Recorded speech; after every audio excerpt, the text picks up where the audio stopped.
こんにちは。新食系 VTuber のやしろましろです。どうぞよろしく。今回はこちら。このふさふさって何？名前わかる？についてお話をしていこうと思います。皆さんはこのふさふさ見たことはあるでしょうけれど、なんていう名前なのかご存知ですか？もうね、知らないっていう方でもね、ご安心ください。この動画を見終わる頃には、これであなたもふさふさ博士、このふさふさがどんなものなのか説明できるくらいにはなっていることでしょうね。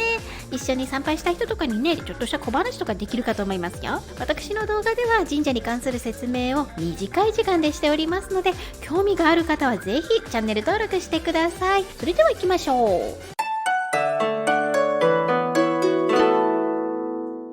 さて、では早速このふさふさの名前からお話しいたします。こちら、大ぬさとか払えぬさと申します。漢字で書くとこう、種末などの払いを行う際に使われる道具の一つでございます。ぬさとは何ぞや。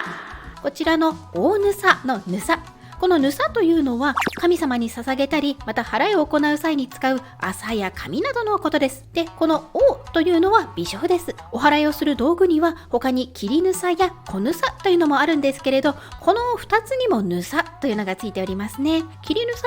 は麻や紙を細かく切ったもので、小ぬさは大ぬさよりも小ぶりで、自分自身を払うために用いる払い具でございます。この漢字を見てね、例のあれと結びつける人いるんですけれどね、違いますよ。とある一部の人たちがこの部ね、例のあれと結びつけて、やはりなって分け知りがする人いるんですけれど、違いますからね。というか日本産のあれって麻薬として使えるほどの毒性はありませんので、危ないのは海外産のやつです。まあね、この話は置いておいて、本題は大ぬさの話でございますので、こちらを進めていきますね。この大ぬさ、およそ2種類ございまして、一つは皆さんが知っているこの棒の先からしでが垂れているふさふさした形状のものと、二つ目は1メートル前後の榊にしでをつけたもの、この2つに分かれます。地域によってはしでではなく麻だったり、榊ではなく別の種類だったりしますけれど、おおよそはこの2種類です。この大ぬさ、麻という漢字が使われておりますので、麻のことかなって思われがちなんですけれど、古事記ではこう、縁起式ではこう、万葉集や不動記ではこのように記されております。そして神道辞典のぬさの項目によりますと、神に祀る不白の類で有、麻からさらに一般と広く剣舞の類も含めての章。後世では麻を多く用いるので主として麻を読むと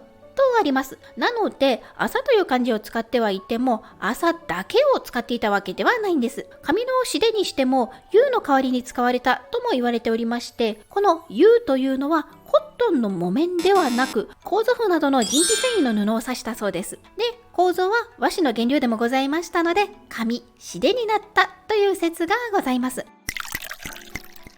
この大ぬさ、一方が畑に見えるからか、バッサバッサと振るのが普通なのかなと思っている人もいるのではないでしょうか。まあここから先は地域性や神学の解釈なので、いろんな意見が出てくる話なんですけれど、私自身はバッサバッサさせない派です。これはね、勢いよく振る人がダメとかそういう話ではないですからね。もう私の解釈はこうって言ってるだけのお話でございます。和訓のしおりという江戸時代の国語辞典があるんですけれど、それによると昔は大ぬさは引き寄せて撫でるという作法だったそうです。大ぬさは神主が大ぬさを持つ前に払い言葉などを奏上してから、でその後に取るんですけれど、払い戸の神様にお祭りして、でその払い戸の神様のご神が宿ったものを振ることで払いを行っているんです。それに場合によってはね、こっちの榊の方を使うことも考えれば、力いっぱいに振るのはね、よした方がいいんではないのかなっていうのが私の解釈でございます。さっきも言ったように人によって解釈が違いますので、ファサファサっていう音も合わせて聞くことで払われてるっていう解釈もあれば、払う対象、それが人なのか神仙なのか物なのかによって力加減を変えているという神職もおります。この説明でお伝えしたいのは、振る時の力加減はどうあれ大ぬさは畑ではないよってことでございます。みんなわかったかな？まとめ。これの名前は大ぬさ、あれとは関係ない、2種類ある、朝とは限らないでございます。みんなわかりましたか？これであなたもふさふさ博士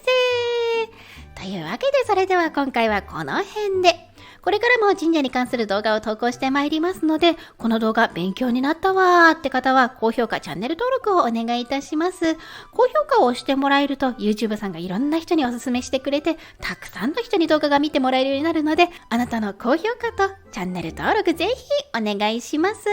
通知をオンにして待っててね。